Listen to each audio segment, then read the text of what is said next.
Labdien! Šodien ir pirmdiena, tātad vakar bija svētdiena, tas tā ar humoru, ja?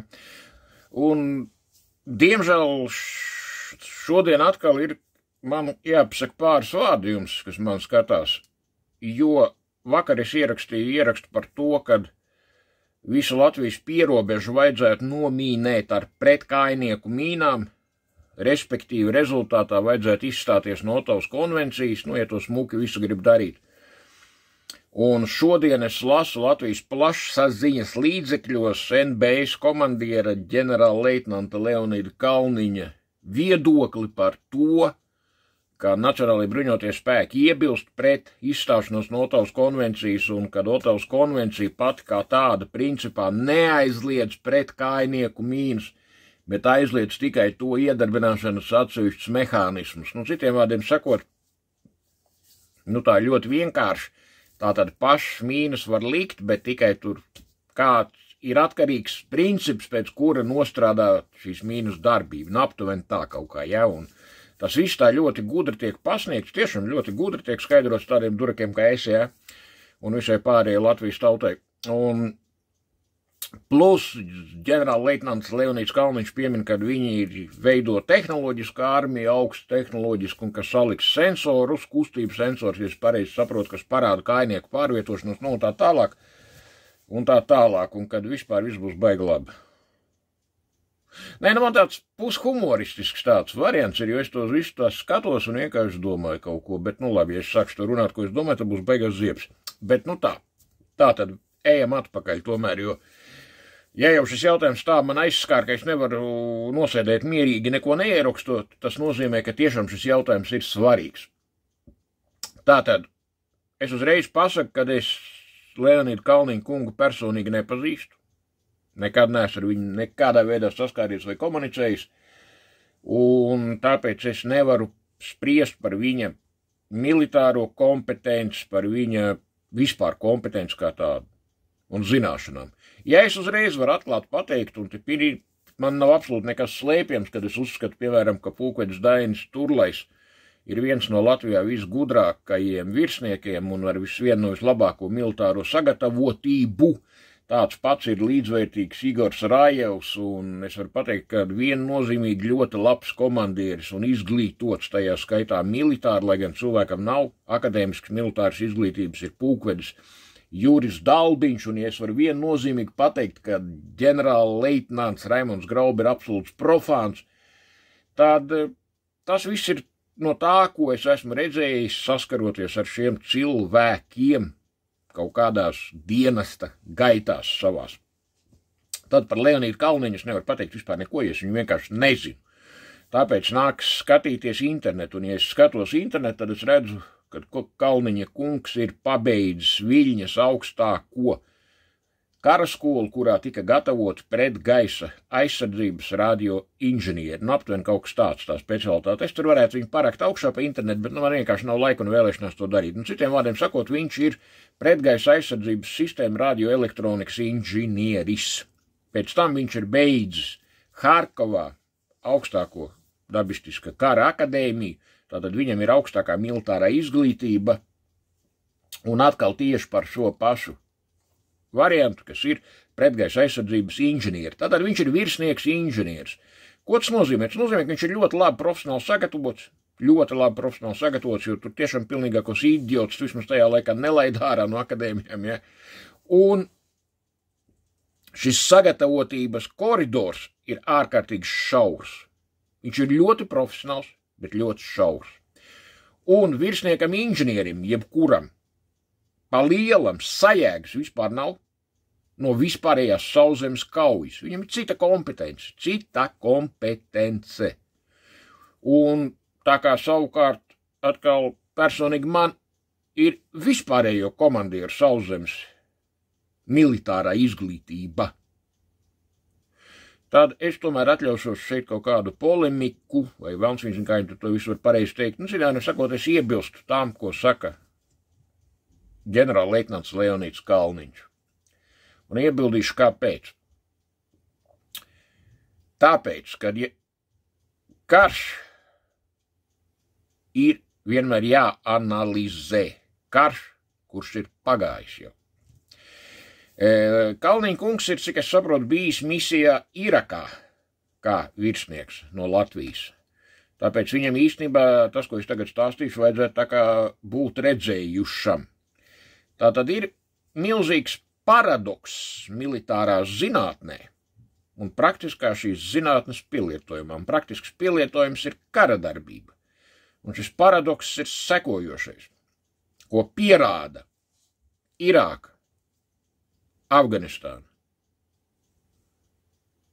Somālija, Jemena, Sīrija, Mali un Dienvidu Sudāna un tā tālāk un tā tālāk. Un šis paradoks rada milzīgas problēmas šodien visā pasaulē. Un paradoks ir tāds, ja no vienas puses ir ļoti augsts tehnoloģiski nodrošināta armija, kura izmanto satelītu izlūkošanu, kura izmanto ļoti kvalitatīvu bruņu tehniku un ļoti sarežģītu, ļoti dārgu. Kad vienā tankā iekrauts iekšā vairāk elektronikas nekā Boeing lidmašīnā, to es tā ar humoru saku, ja? Kad uz tā automāta vai triecienu šautenes latviski nelaimīgās ir sabāsts virsū tik daudz visādu pričendāju, kuriem it kā būtu baigi jāpalīdz karot ar milzīgu precizitāti un ar ātrumu un ar visu un tā tālāk, un ka katra karavīra individuālais ekipējums vidēji maksā kaut kādiem $20,000 jau šodien, ja ne vairāk pat šur tur. Un ka viss tas ir tik tehnoloģisks, ka tur tehnoloģiskāk nemēdz būt.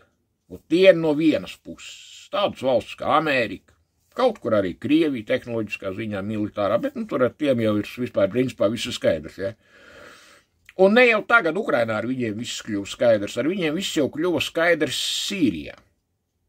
Jo Sīrijā viņiem priekšā bija Islama valsts, tādi čaļi, kuru izveidoja bijušie Huseina virsnieki. Un Krievi šo Islama valsti bombardēja ar strateģisko aviāciju gadu pēc kārtas un vairāk, un rezultāts, tā nekāds, ja. Lūk, kādā veidā Amerika pabeidza savu 10 gažu ilgušo misiju Afganistānā. To mēs varam redzēt YouTube'ā, kā viņi aizlidoja no turienes. Un īstenībā te nekā smieklīgi nav starp citu.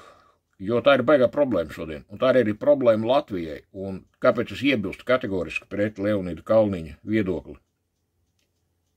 Kad atkārtoju, lai tiešām visi šo lietu saprastu. Ja no vienas puses ir ļoti tehnoloģiska armija, un Krievi, viņi nav tehnoloģiski, bet viņi ir baigi daudz, tas jāsaprot. Neiedomājami daudz. Latvijai skaita ziņā, ja mēs ejam tiešā frontē, tad ir baigās problēma. Tāpēc ar viņiem ir citādi jāstrādā ar šo te publiku Kremļa, kā es viņu varētu nosaukt. Ja? Ar viņiem ir jāstrādā nedaudz savādāk. Un tātad, kā rāda pēdējo 10 gažu pieredze, tad šīs augsti tehnoloģiskās armijas zaudē faktiski karu čaļiem, kuriem vispār tehnoloģiju nav, un kuriem vispār nav kara infrastruktūras, un kuri karo ar terorisma un partizāņu kara metodēm. Tātad tas saucās zinātniski asimetriskais karš, un tas knifs ir kur?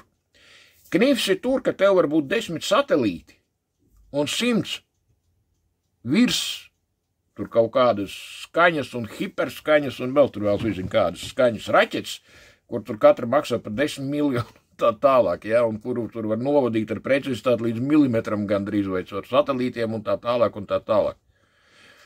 Un priekšā tev ir džeki, kuri brauc ar baltām tajotām, ja viņiem tam pietiek naudas, tur 2 čaļi sēž bagažniekā, viens ar snaiperšauteru SVD kaut kādu 60. gadu, otrs ar kaut kādu licenzēto Kalašņikovu, kas izlaists kaut kur Rumānijā, arī kaut kādos 60. gados ar vienu aptveri.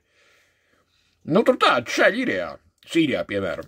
Un tad viņi piebrauc un vienkārši paņem un, piemēram, viņi tur visi brauc, viņi visiem galvā baigā tūte uzvilkta un kaut kāds balds biks, vairāk viņiem vispār nekā nav tur. Tas ir viss ekipējums, jā. Un viņi vienkārši piebrauc pie Krieviem un tam vienkārši paņem un iešauj galvā un viss ar to beidzos. Priekš Krievu beidzos. Atkal ir citi čaļi, tie ar Hondām pārvietojās pa tūkstnešainiem apvidiem. Tur arī tas, kas īsāks un mazāks svarā, tas priekšā sēž uz Hondas. Tam arī tikai viens tēka rekals šitā te uzraksts Marlboro, vai viņam nekā nav vispār. Nu, varbūt kabatā viena granāta, ja? Un aizmugurē atkal viens čals ar Kalašņikovs sēž. Tam ar tur 20 patronus tajā aptverē, ja?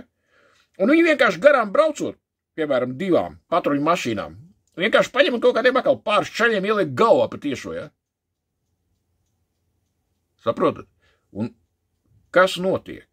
Tas vēl nav viss, ja? Tātad ir tāda lieta, kas saucās pretbruņu tehnikas ieroči vai prettanki ieroči, nu visādi tā viņus var saukt. Nu, tas ir ļoti vienkārši tautas valodā tagad runāju, ne tā kā ar akadēmiskām izglītībām, ja? Tātad tā būtība ir kāda. Jūs braucat bruņu transportieri, kurš ar tur maksā mēmākos 100 000, un kas viss piekrauts pilns ar elektroniku, un jums tur tiešie sakari, tur vēlns viņš gandrīz vai Saturnu planētu, ne tikai ar kaut kādu satelīti, ja? Un tur viss notiek, un viss, nu mēm krūti, ja? Un tad jums ar moci garām braucot ar Hondu, vecu Hondu, kurai tikai tur labi viens cilindrs no 2 strādā, vai vispār tās viss variants, ja? Nu, tad čaļi garām braucot, tas, kas ir aizmugurēts, vienkārši ar RPG-7 granātu metēju vienkārši iebliež šajā bruņu mašīnā. Bruņu mašīnas vairāk nav, ar visu, kas tur ir iekšā. Saprotat? Attiecību naudas ziņā un attiecību cilvēku resursu ziņā. Nākošais variants, jūs braucat ar kraus mašīnu armijas. Tur iekšā kā 20 pudni, katram ekipējums pa 20 štukām. Akal šitādi paši čaļa Hondu piebrauc un vienkārši granātu metē ieliek iekšā. No mašīnas paliek priekšējais tilts un aizmugurējā lampa, pagrieziena rādītājs, vairāk nekā tur nav. Viss pārējais ir cauri. Un kas notiek šodienas militārajā pasaulē? Tātad, ja nav konkrēts frontes līnijas, nav militārās infrastruktūras, tad šos čaļus baltajās Toyotās un uz Hondām uzvarēt nav iespējams. Reāli tā. Jo šīm augstu tehnoloģiskajām valstīm ir jānolaižas līdz viņu līmenim un jākaro tieši tāpat, kā karo viņi. Tātad mēs braucam ar moci, arī mēs 2 močus satiekamies, un tam mēs tur mēģinām pašaut no 5 metru attālumu pa tiešo galvā, ja? Nu, vislabāk galvā, bet, nu, dabīgi šauju ķermenī lielākoties, ja? Tātad būtība ir kāda? Jautājums. Vai tas vispār ir iespējams? Rietumu militārajā domā, teorijā un vispār taktikā kaut vai. Es nerunāju par operacionālo līmeni. Atbilde nē. Ejam tālāk. Skatāmies vēsturi. Tātad šitas mūsu lielais kaimiņš, kurš ļoti sūdīgi uzvedās. Un tas ir reāls apdraudējums, tiešām reāls apdraudējums Latvijai. Tātad viņi mēģināja 2 reizes pēc kārtas izdrāst vienu mazu tautiņu, bet ļoti kareivīgu tautiņu, un šo tautiņu sauc par čečeniem.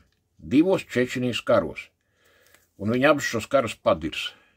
Tātad lielā Krievija padirsa 2 karus Čečenijā, ko tur knapas kartas var atrast. Un tikai kāpēc? Tāpēc, ka čečeni karoja ar asimetriskā kara metodēm. Tātad pirmajā karā viņi vispār nodedzināja visas tās tanku kolonas, kas tur braukāja un gribēja kaut ko ieņemt. Nu, tur arī bija tie paši cirki, kā tagad Ukrainā, ka tur pēc pa pāris stundām tur visu to, nu, kā vienmēr, mums tur pāris dienas vai pāris stundas, ja. Gala rezultātā tas viss izvērsās kolosāli asiņainā karā ar kolosālākiem federālo spēku Krievijas federācijas zaudējumiem. Un arī otro karu viņi padirs tikai tā. Kā tas viss notiek? Tā smuki, tā baigi smuki, kāds viss notiek. Varat ieiet iekšā YouTube'ā vai Googlā un iesist nosaukumu Maikopas brigāde. Tāda bija Krieviem. Un to Maikopas brigādi čečenu kaujinieki vienkārši pārvērt šašlikā kopā ar visu, ar ko viņi brauc. Tāpēc ir šis asimetriskais karš. Un Latvijas situācijā mēs nevaram runāt par kaut kādām baigām frontes līnijām. Nu, nevaram mēs par to tādā formātā runāt. Un ja mums ir jābūt gataviem pavisam citiem piegājieniem, citām tehnoloģijām. Un šīs tehnoloģijas ir partizāņu karš, terors, sabotāža, diversijas un tā tālāk un joprojām. Un tie ir čaļi uz močiem un mopēdiem ar vienu granātu kabatā. Reāli tas ir tā. Un tāpēc, ja man būtu teikšana kaut kāda, Es dabīgi, ka nomīnēt ar pretkainieku mīnām visu to Latvijas robežu, kā es vēl vienreiz saku, tur neviens Krievs mūžam pāri netiktu. 100 punktu. Otrs variants, dabīgi. Un te mēs atkal skatāmies Ukrainas pieredzi, un viņi ļoti daudz ko devusi ir. Vismaz, ja cilvēki kaut ko to analizē.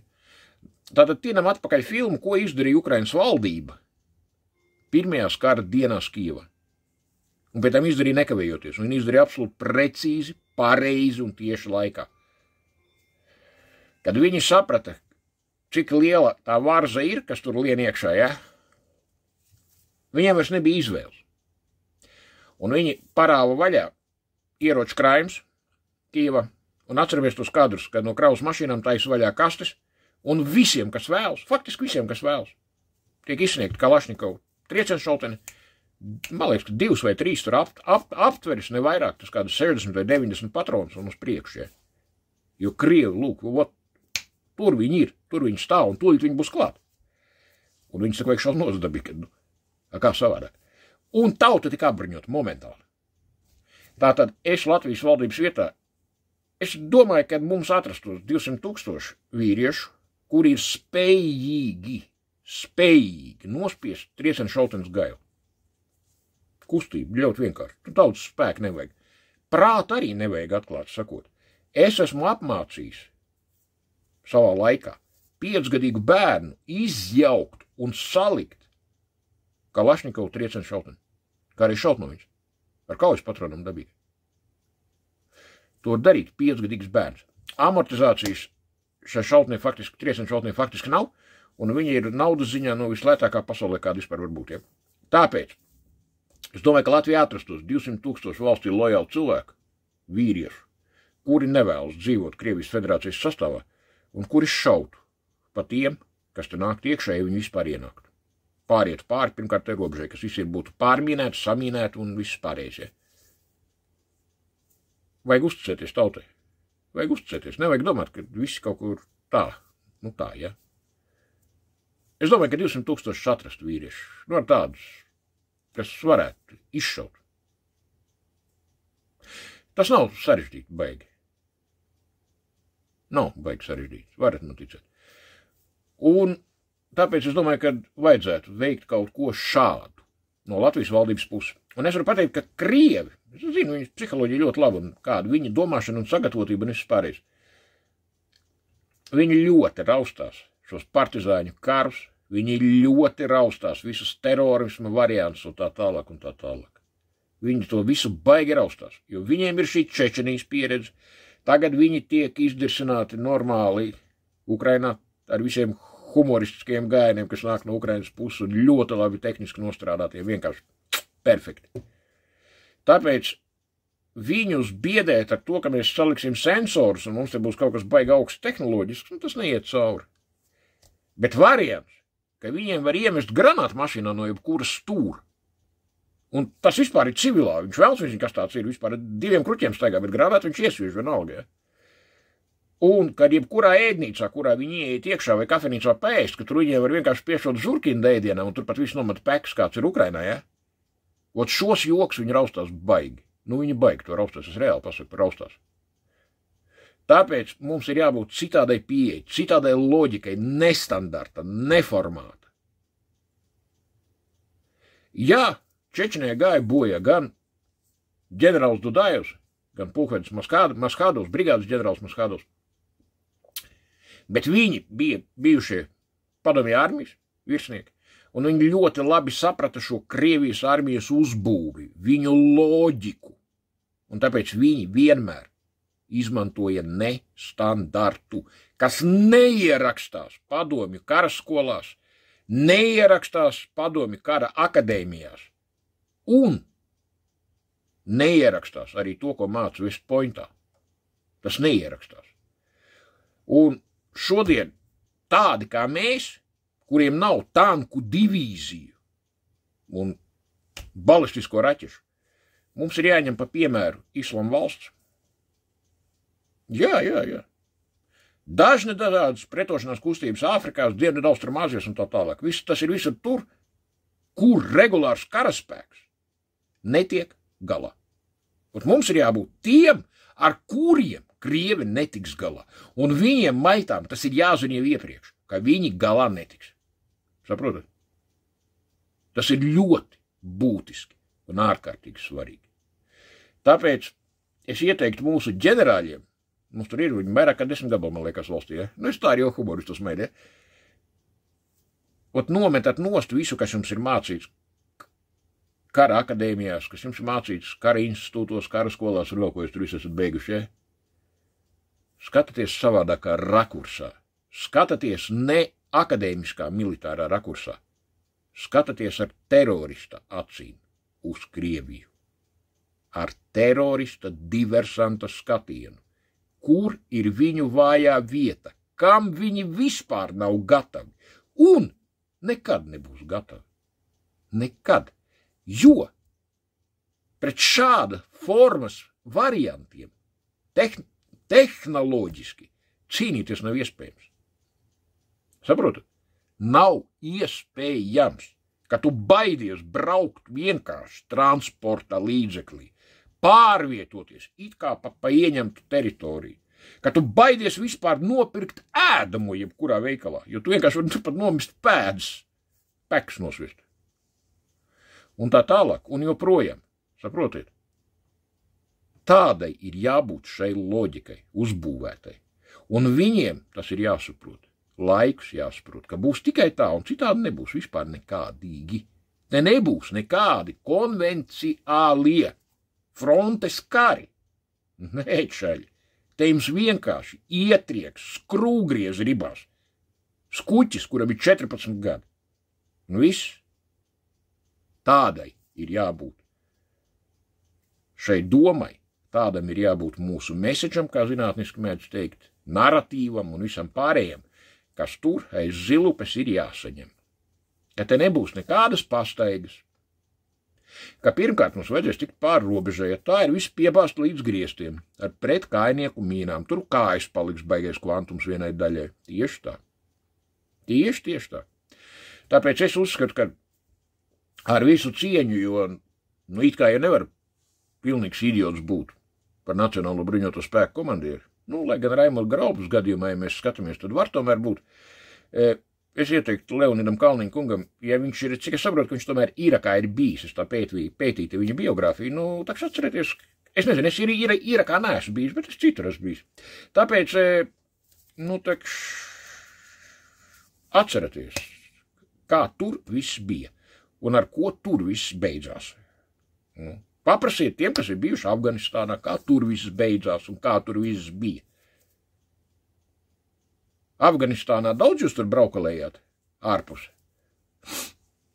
savu bāzu teritorijas. Baigi jūs tur blandījāties apkārt kaut kur. Un tā nekur. Tālūk. Jēga ir kur.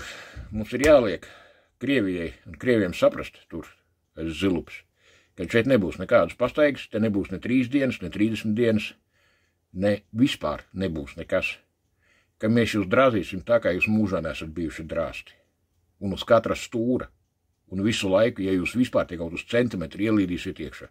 Tāds ir mūsu mesiķis. Un mums nebūs satelītu. Nē, es nerunāju tagad par sabiedrotiem, es nolieku vispār, ka mums nav sabiedrotu, šāda situācija. Un mums nav satelītu, mums nav balistisko raķešu, un mums nav reaktīvo iznīcinātāju, mums vispār nekā nav. Bet mums katram vecim ir viena Kalašņikovu triecienšautene, mums ir 60 patronus katram, no tām katra trešā ir trasējuša, un katram mums vēl ir 2 granātas. Un es točnu kādu nolaidīšu no kātiem, 100 punkti. 100 punkti uzspējuši nolaist, tas ir viennozīmīgi. Un ja 200 000 cilvēku Latvijā pateiks, ka viņi ir gatavi nolaist vismaz vienu no kātiem, un viņiem ir ar ko to izdarīt. Paskatīsimies, kādas lēmumus pieņems Kremli. Visu labu.